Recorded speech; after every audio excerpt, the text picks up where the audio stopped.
last year, we all found ourselves kind of considering OERs and their relationship to open publishing projects and tools. And all of that was kind of interesting. And then the pandemic hits us. And suddenly, all of the schools shut their campuses, and 1 million faculty members all have to figure out how to teach online. So the saying goes, ontogeny recapitulates phylogeny. And what I think happened, what I was watching happen in the first weeks of everybody grappling with this pandemic situation, is that all of those instructors all over the world, all by themselves, but at warp speed, all independently rediscovered most of the history of distance learning over the past 30 years. So you get this kind of history of EdTech rapidly recapitulated in 6 weeks. So in week 1, we covered the 1990s in distance ed, and everyone discovered that, gee, synchronous video lecture is actually awful. And we also began to notice that habitual users of Zoom have all of those distinctive bags under their eyes. In week 2, we get the idea that the sort of the next step is that, wow, asynchronous video lectures aren't very much better than that, because really you're just competing with 500 million things on YouTube and they're doing it better than you are. So, but at least we've moved into the 21st century in terms of how we think about this kind of stuff. And I'm sure we're going to reinvent, the MOOC at any day now. So we sort of, as we get into April, we start thinking about meaningful educational media and good gracious text, which despite having been the cornerstone of Western education and scholarship and everything for like 3,000 years, kind of got temporarily left behind with all the textbooks back on our closed campuses. We keep that back. And at this point, all of those faculty members, all those instructors, all those teachers, we're kind of approaching contemporary EdTech thinking now. And we find that what we really need is environments that give us a mix of media and, without leaving the literate tradition behind. And we need opportunities for interactivity, and we need opportunities for discussion and for community building. And then in thinking that through, we remembered the whole point of the internet, which was that where we discover that walled gardens suck. And I don't know if anybody's stuck in an institutional LMS right now, but the idea that open, distributed networks of learning resources and opportunities and tools is actually a really solid idea, as it was 20 years ago. So the discourse in April, we've kind of come forward, and we're in like Open Education Conference circa 2009. And Jim Groom is about to make a dramatic entry. And if you don't know who Jim Groom is, you should go Google him, because this is kind of the point where the whole EdTech distance learning remote instruction discussion realizes that it's simply the internet. And a lot of these categories that we think about, scholarly publishing, open publishing, online instruction, open educational resources, they all start to blur into each other. And so, I mean, one of the big for instances of that was a lesson that Jim Groom taught me early on, and a lot of people, which was that good old open source WordPress was a kind of vastly better platform than your institutional LMS.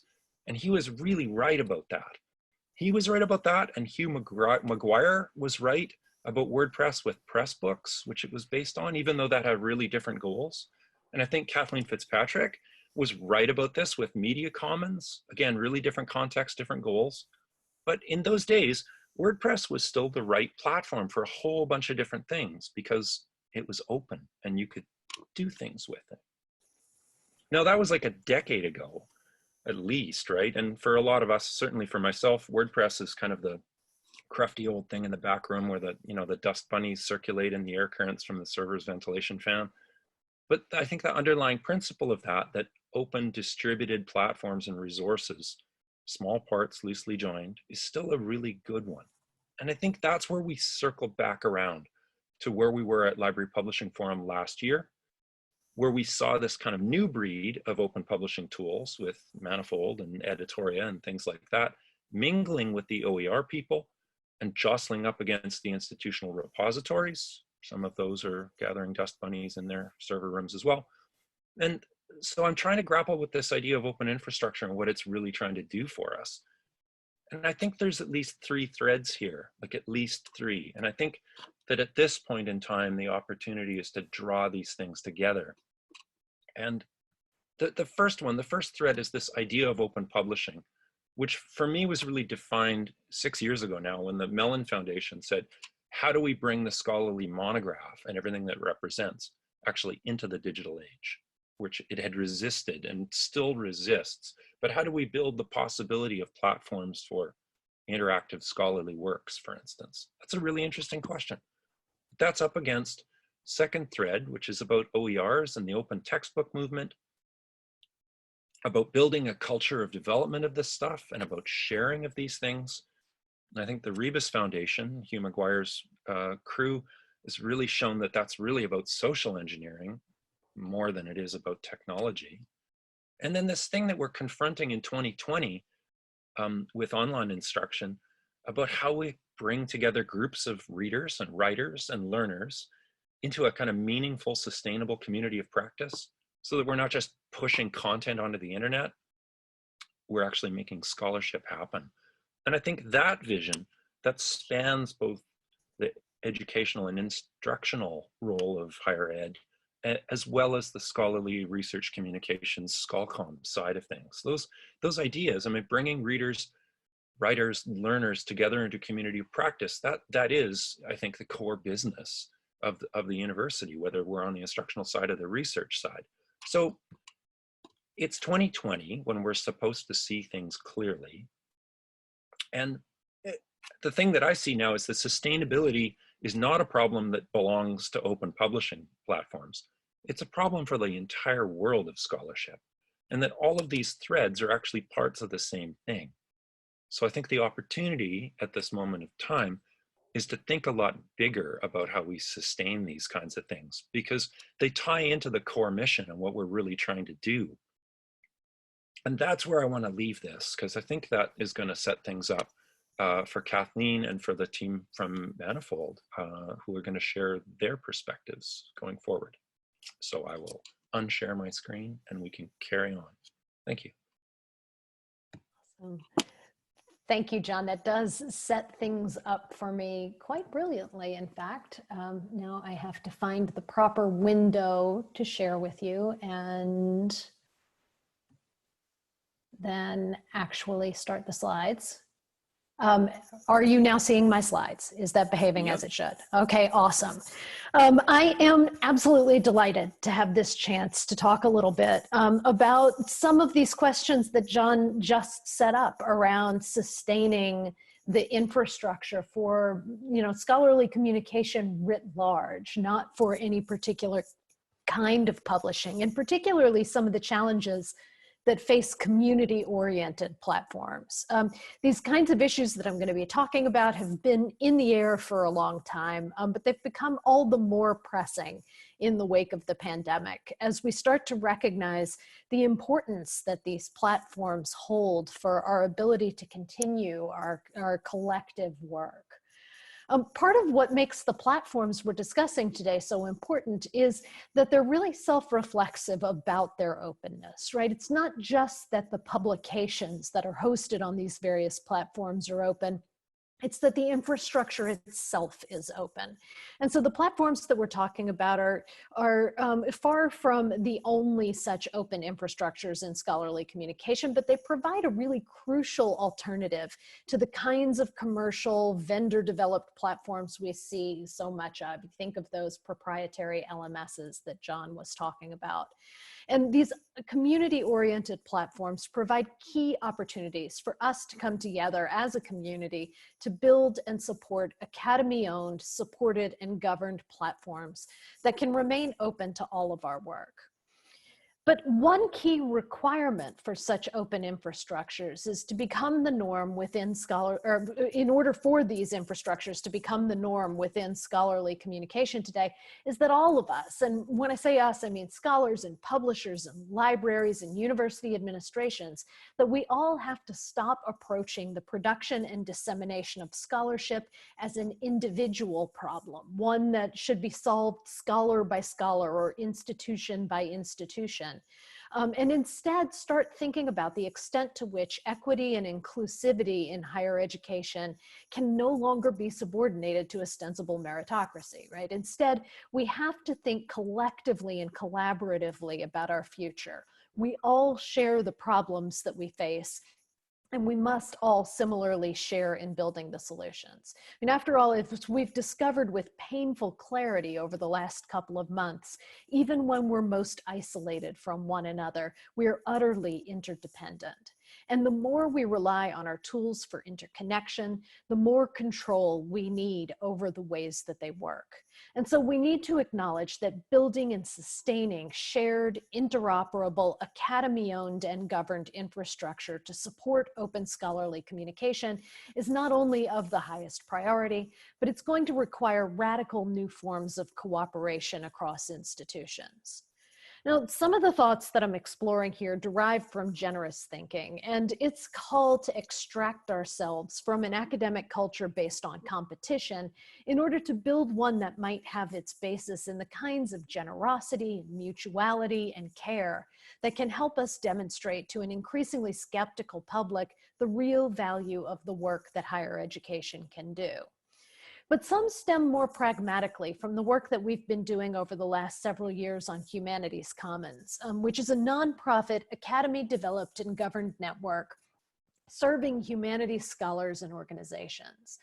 Humanities Commons attempts to instantiate several of the arguments of generous thinking. First, that higher education, along with the individual scholars and instructors engaged in it, will benefit from all of us doing more of our work in public, where the publics that we need to support our institutions can begin to see the significance of what we do.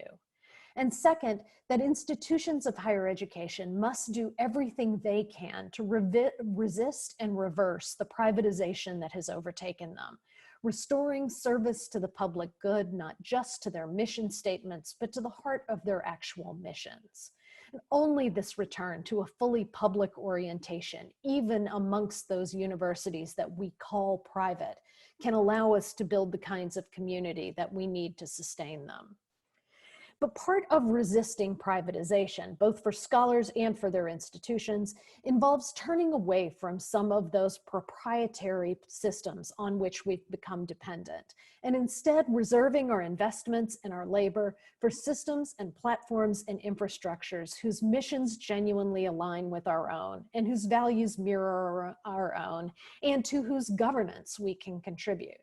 But developing this form of community-supported infrastructure will require careful thinking about the relationships required to build and maintain it, and the work that will be necessary to make it sustainable.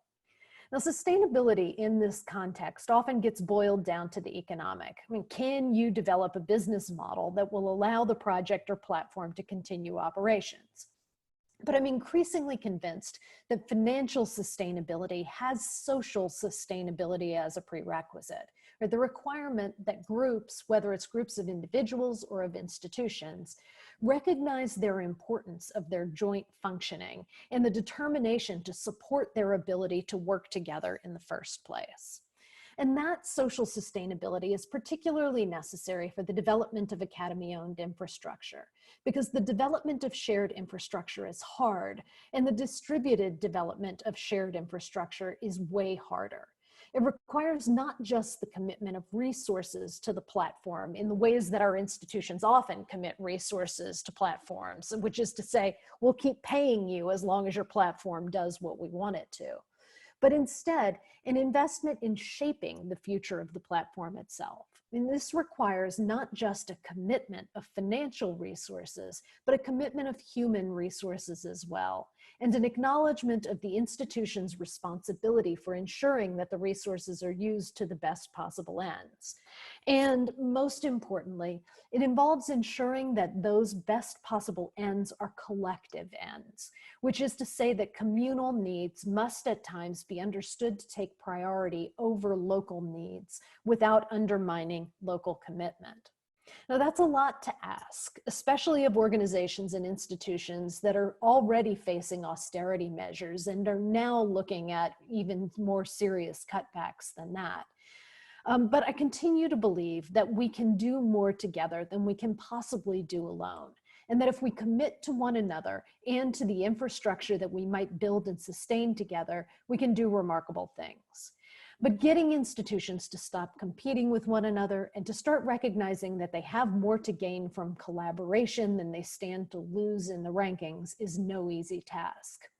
The privatization that has gradually overtaken them since the Reagan era has resulted in a fundamentally market-oriented, competition-based approach to everything the institution does. Making the argument that this approach must be set aside is a huge part of what I've tried to do in Generous Thinking, and it's a huge part of what we're trying to instantiate in Humanities Commons. So a quick bit of background for those of you who may not be familiar with the project. Humanities Commons was originally established by the Modern Language Association with support from the Andrew W. Mellon Foundation. The original platform, MLA Commons, was launched in 2013 to provide members with a platform for communication and collaboration. But within about 30 seconds of launching MLA Commons, we started hearing from our members about their desire to connect with colleagues in other areas of the humanities. So we started looking for ways to support those connections across fields. Now, with further support from the Mellon Foundation, we first undertook a planning process and then developed a pilot project designed to connect multiple proprietary commons instances, each serving the membership of a scholarly society. So Humanities Commons went live in December 2016, linking those society spaces. But beyond working with those particular partners, we wanted to provide an open hub where any researcher or practitioner in the humanities could create an account and share their work, regardless of institutional affiliation or organizational membership. Now, all Humanities Commons members can take advantage of all of the network's features. They can create rich professional profiles, they can participate in group discussions, they can create websites, they can deposit and share their work in the network's repository. And this fusion of the repository with the social network means that the stuff is not just being put into it, and not just that stuff can be found there, but it's also being actively used. So as of May 2020, we have more than 20,000 users around the world who have deposited collectively more than 10,000 objects in the repository, which all told have received more than 1 million downloads. But while fully opening the Humanities Commons Hub to free participation by any interested practitioner has significantly driven the platform's adoption and use, it's nonetheless created real challenges for our sustainability. Partner organizations have tended to see the value in paying to support the network services as lying in an exclusive benefit that they can provide to their members. And this is understandable because they need to provide those benefits in order to keep their members paying dues. However, from our perspective, making the Commons exclusive in this way to society members transforms it from the common pool resource that we wanted to build into a club good, right? One whose benefits are exclusive to those who pay. And we really believe that the network effects of a larger, more open community will better serve all of our long-term interests. So we've been working to develop a model that will encourage organizations and institutions to invest in the network, to support it in an ongoing way, to recognize that not only do they belong to the network, but that on some fundamental level, the network belongs to them and its future depends on them. Making that case requires not just a workable revenue model, however, but far more importantly, a compelling governance model, one that gives member organizations and institutions, as well as individual members, both a voice in the network's future and a stake in its outcomes, right? So as Eleanor Ostrom might argue, a path to sustainability for a common pool resource like Humanities Commons requires us to ensure that building the network's community and enabling it to become self-governing is a precondition for its success. But this vision requires a strong sense of solidarity, not just among individuals, but among institutions. And these arguments have a tough road ahead of them. I'm asking the university as an institution to undergo a fairly radical transformation, aligning its scholarly communications infrastructure and all of the structures of reward that accompany it with the public mission that it claims to espouse. If we are to reclaim that public mission, to reclaim control of the work that's produced in and by the university, we're going to have to do it as a sector, acting not just in solidarity with, but with generosity toward the other institutions to which we are inevitably connected, and toward the public that we all jointly serve. If we're going to develop and sustain community-supported infrastructure, we have to genuinely become and act as a community. And none of this will be easy, but we find ourselves in a moment at which it is clear that radical transformation is needed. Scholarly societies and other organizations are suddenly facing a threat not just to their publishing models, but to their annual meetings and to other forms of conducting member business. Higher education institutions need means of enabling better connection and community among their faculty, staff, and students in order to keep their missions viable. I mean, there are a lot of commercial solutions that are available to assist in this work, but each of those solutions comes with grave risks, which we've seen growing over the last couple of decades. And this is the key bit for Humanities Commons, right? Because we are not selling to the higher education community, but in fact serving the higher education community, because we are in fact a part of that community. The Commons is not just responsive to the community's needs, but is grounded in its values. And that values-based orientation, focused on collaboration and connection, is crucial for making scholarly communication in the 21st century the open, equitable, generous environment that can keep our work alive. So that is that from me. I am going to stop sharing now. And Zach is going to share his screen for me and for himself and for Matt Gold. So Zach, why don't you go ahead and start sharing your screen? Yeah, give me one sec. Sure. While he does that, hi everyone, I'm Susan Doerr. I am the Associate Director at the University of Minnesota Press. And with my colleagues Matt and Zach and our organizations, we are the founders of Manifold Scholarship and the Manifold Platform. Can you see my screen, Susan? I can, so that means everybody Great. can. Okay, do you want to flip ahead to the next slide? So, you know, I'm always excited to talk about Manifold. We're not going to show you the platform much today in this set of slides, so I'd like to invite you all to visit manifoldapp.org, which is our website with information about the site. Hey, Zach, are you able to go ahead? Yep, manifoldapp.org. Thanks, Justin. So today what I'm going to share with you is a little bit about what we have learned as we navigate our way towards sustainability for Manifold as a project.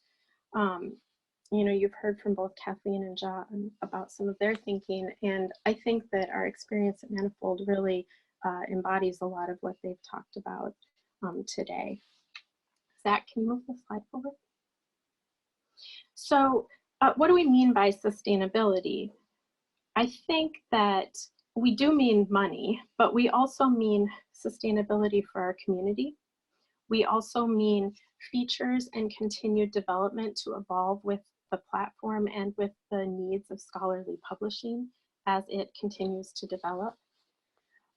We have to ask ourselves when we say, are we fully self-sustaining? Does that mean that we generate enough money from our various activities to cover all our costs? Or does that mean something else? Are we looking for sustainability in other ways? At the University of Minnesota Press, we have three intersecting vectors as a press that we have to consider. There's sustainability of the press as an organization. We're a publisher of scholarship in the form of books, journals, and a psychological assessment tool. We have to talk about the sustainability of each book.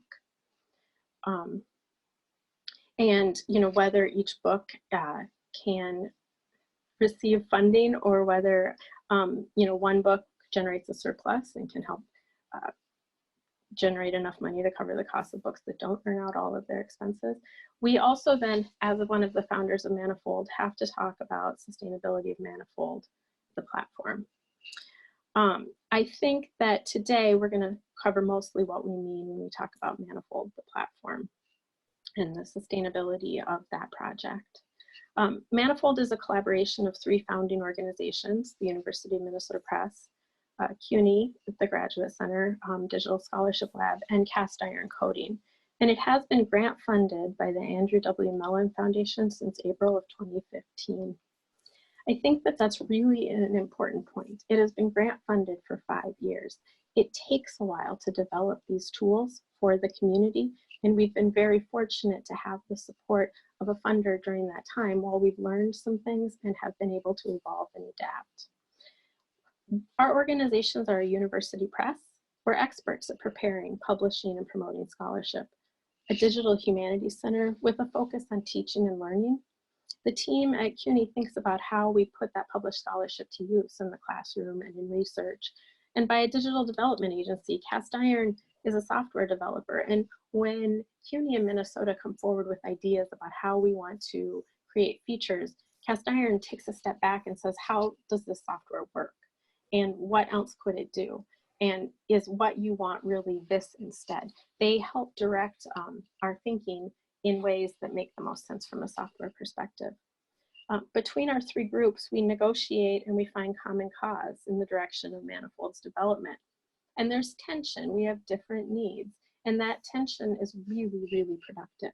That's where a lot of the hardest conversations happen and some of the best results come out. And I think that that's really important. And I think the secret ingredient to Manifold success is that shared responsibility, shared commitment, and collaboration between these 3 organizations, each of us with our different points of view. We call ourselves the Manifold team, and we introduced ourselves today as the Manifold team, even as each of us comes from a separate organization where we have our jobs. But we are the Manifold team developing this collaborative platform. And our community is growing. We have more Manifold publishers, close to 25 now, I think. Different groups are using Manifold to publish books, and they are beginning to bring their perspective and ideas into how we're developing this platform. What I really like about this image of the passing of the baton with relay racers is that it demonstrates the characteristics that have made our partnership work. It demonstrates trust. It demonstrates practice, because to do this baton passing successfully, you have to practice. It demonstrates training. One of the things we've learned is that to use Manifold, if we can offer some training to people getting started, they can get started faster and use it better. And it also demonstrates hard work. Running a relay race is hard work. And that's what Manifold is. We're constantly passing the baton between each other as we accomplish our overall goals for the platform. Zach, you can advance to the next slide. I really wish money grew on trees. It would make things so much easier for all of us, right? Alas, it doesn't. However, Manifold has been grant funded by Mellon since 2015, and that has made a lot of everything that we're doing actually possible. Our funding will end in March 2022, and our current project is to enable the team to create a sustainable organization for Manifold. We call that Manifold Digital Services, and it's being set up as a division within the University of Minnesota Press, so that it has a permanent home, but it will continue to be a collaboration between these 3 founding partners. When we talk about the cost to sustain Manifold, what are they? What contribute to these things? They are staff salaries, they are code maintenance and bug fixing, just simply maintaining the platform. They are new feature development, adapting for the community's future needs. And it's also marketing and promoting to continue to grow and build our platform. The first 3 items require cash money. The 4th requires time and some money. And so where do we find the money to sustain these activities? Grant funding is one way. Minnesota and CUNY pay staff salaries for the people working on it. And when our grant ends, they'll take over all the staff salaries, even those that are currently grant funded. We sell services through Manifold Digital Services. It turns out organizations are willing to pay for our expertise and time. And we offer managed hosting, some technical support and training. And we are always thinking about new ways to create some revenue to support the platform. One of the other things that we've done is we've developed a community with 4 participation levels. And Zach, if you want to advance to the next 2 slides, that'd be great. We have Manifold Publishers, we have Manifold Partners, we have Manifold Sustaining Partners, and we have Manifold Sponsors. These two slides show the first 20 groups that have become Manifold publishers. They were trained, and we installed the platform, and we helped them get started on using it to do their scholarly publishing activities. We've learned a lot from them, and we've evolved the platform because of them to meet more publishing needs than our original ideas of, taking the monograph to the web. Today, Manifold publishes journals, OERs, conference proceedings, and much, much more. But you can go to the next slide, Zach. One thing our experience has taught us is that one of the key characteristics for achieving sustainability is to continually adapt and adjust our course, even as we have the same ultimate goal. So we still want to enable to transform scholarly publishing on the internet. That is the goal, but how we go about that is evolving. And now I'm going to turn it over to Zach, and he'll share our insights about sustainable software development.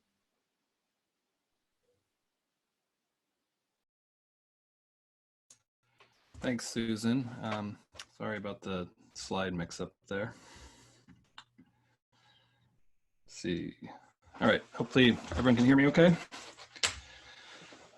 So I'm going to talk briefly. Great. I'm going to talk briefly about what sustainability looks like from the development standpoint.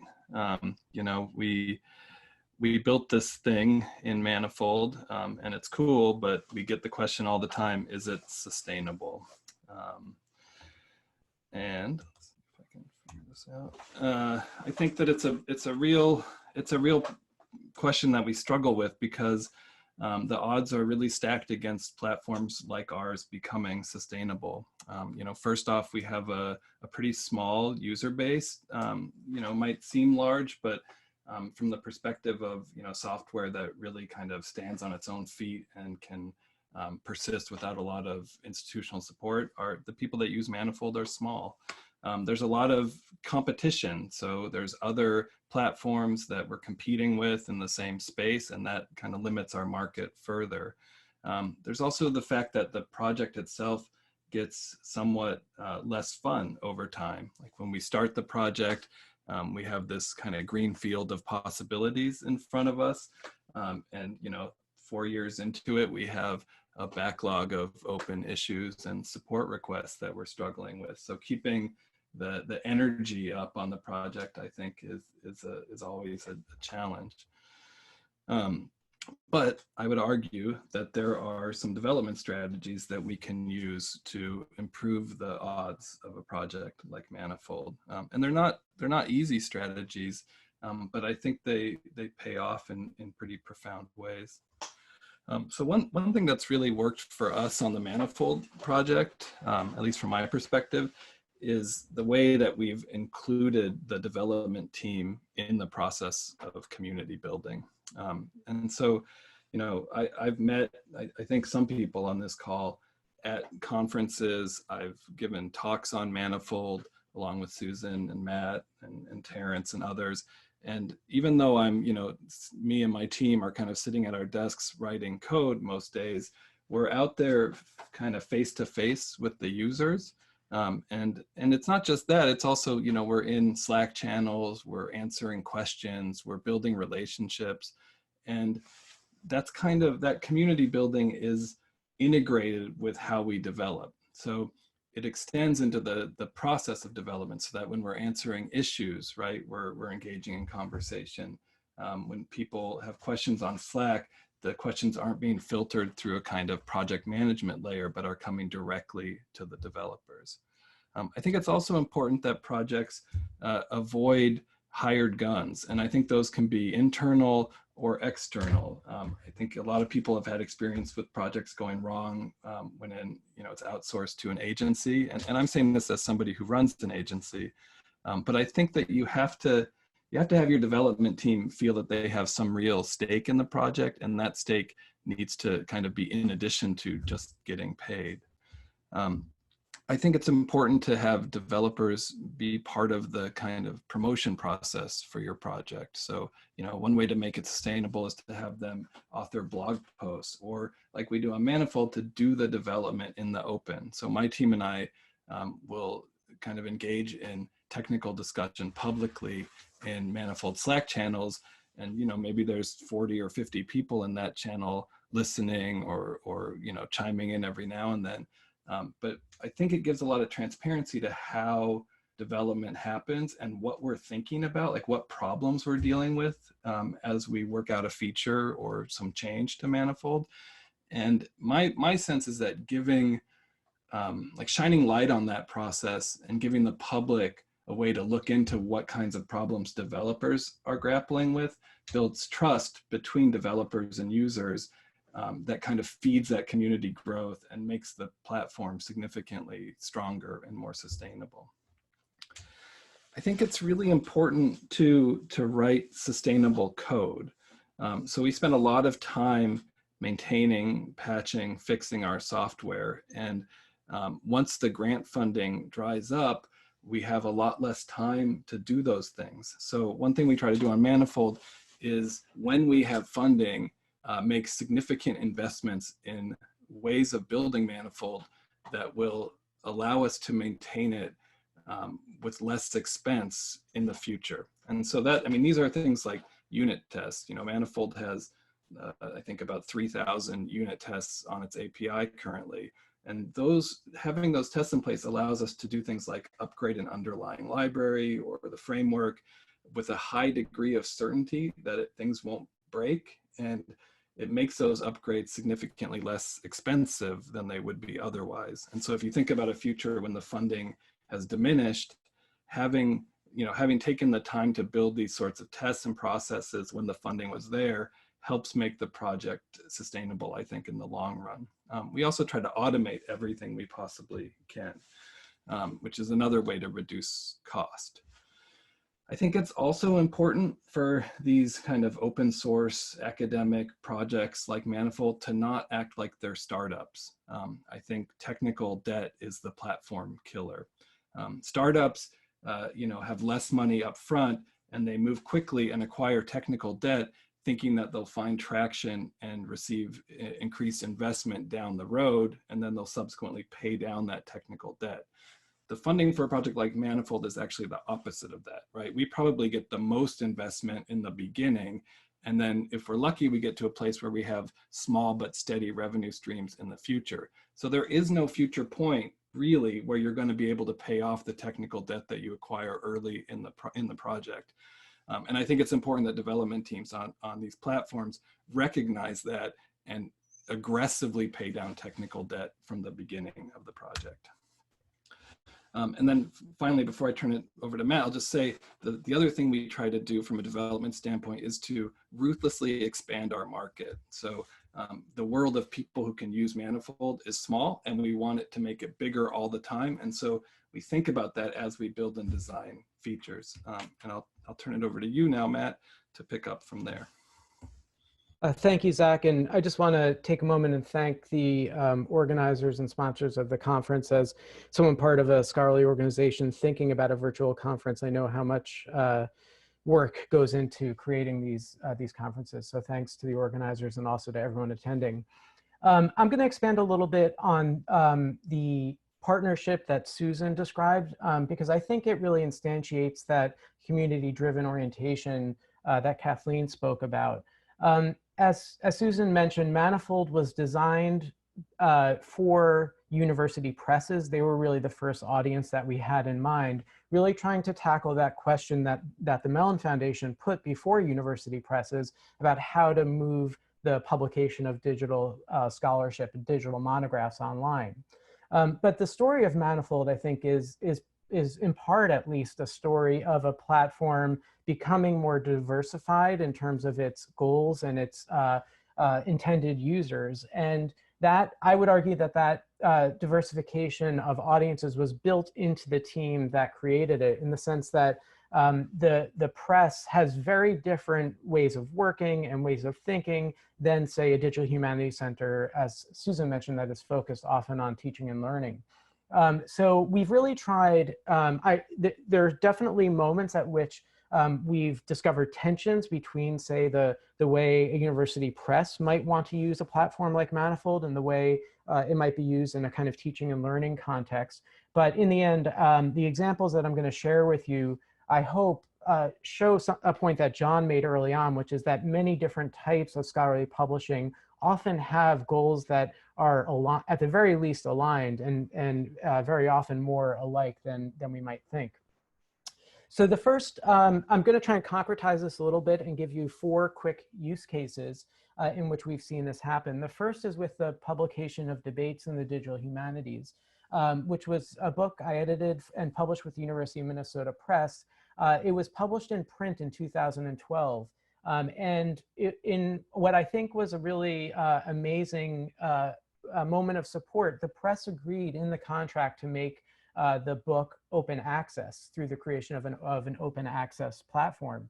And from 2012, 2013, we worked with Cast Iron Coding and Zach's team to create a kind of first prototype of that site. And it debuted in 2013 and really presented the entire text of the debates books online. I had many times I would speak to Doug Armato, the director of the press, and kind of ask, are you sure this is okay that we're just sharing the entire text online? And he shared with me very early on that he really felt that the press's willingness to experiment with open access publishing, with new forms of publishing, was what the press saw as kind of research and development, that this was a way in which the press could experiment with new forms. However, I would say that it was definitely the CUNY system really supported this work and helped fund the creation of this platform.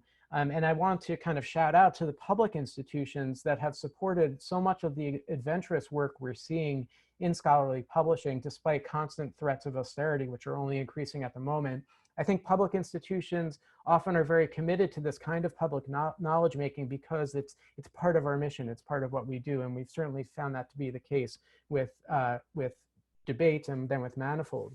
So we recently moved the entire debate series over into its own Manifold installation. That's what Zach's showing you right here. And if we dial in a little bit, you could see just what Manifold looks like as you go to a project homepage or even into the text itself. So this publication of debates online open access, I think, really kind of brought the press and DH Center together and helped us publish work online from a shared context.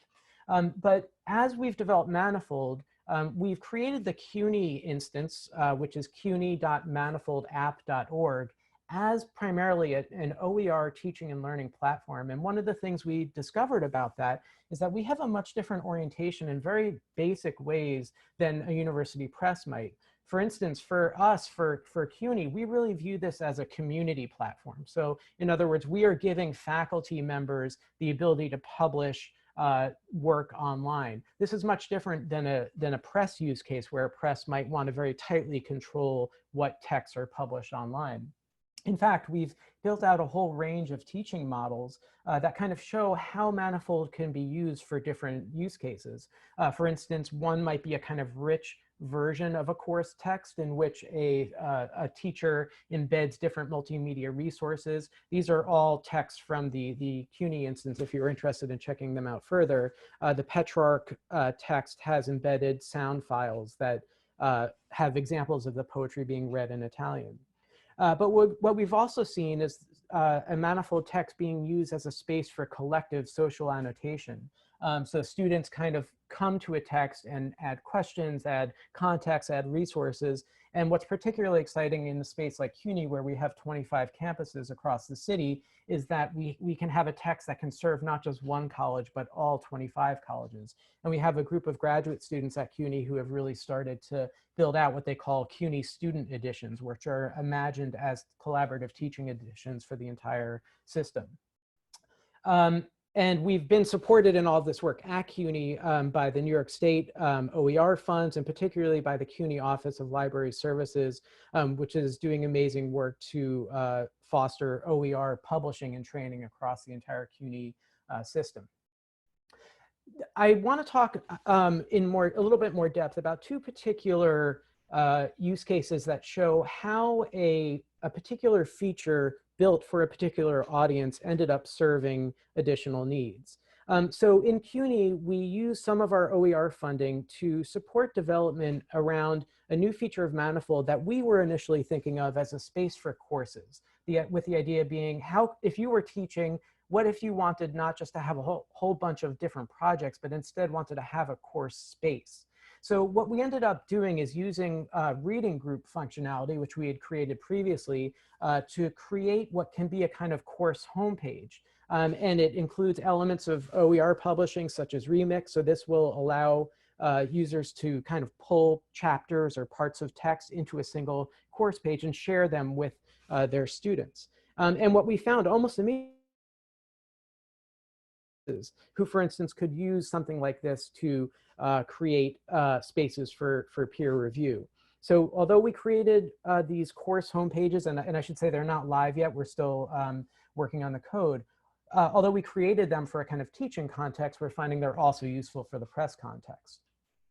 Conversely, we've also been working on access controls. So what we heard initially, Manifold was really built with a kind of open access publishing model in mind. It's currently not possible to publish a text privately or behind a paywall. And we did have publishers who wanted, for their own sustainability, to be able to sell access to content. And this was a space where we definitely had tension within our team between some of us feeling that we had a kind of ideological commitment to openness and access, and that everything should be open, and others sort of speaking out for the ability of presses to be able to sell content.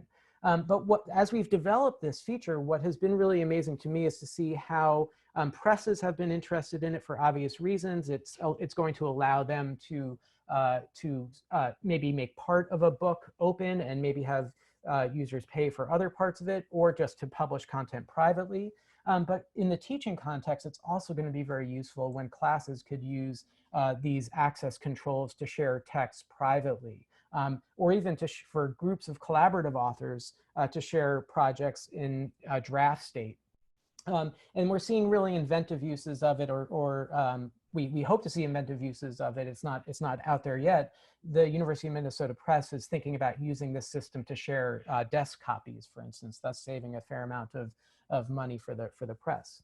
So I think that in all of these cases, what we've really seen is that although there might easily be tensions between, say, the needs of a community-oriented, OER-based and focused use of the platform and a use of the platform by university press, that actually has kind of served the project well. In some ways, it's made the features harder to build because the platform becomes more complex. We're trying to serve more needs. But in the end, we've found, I think through the collaborative work of our team, that the platform is stronger and more viable for more people.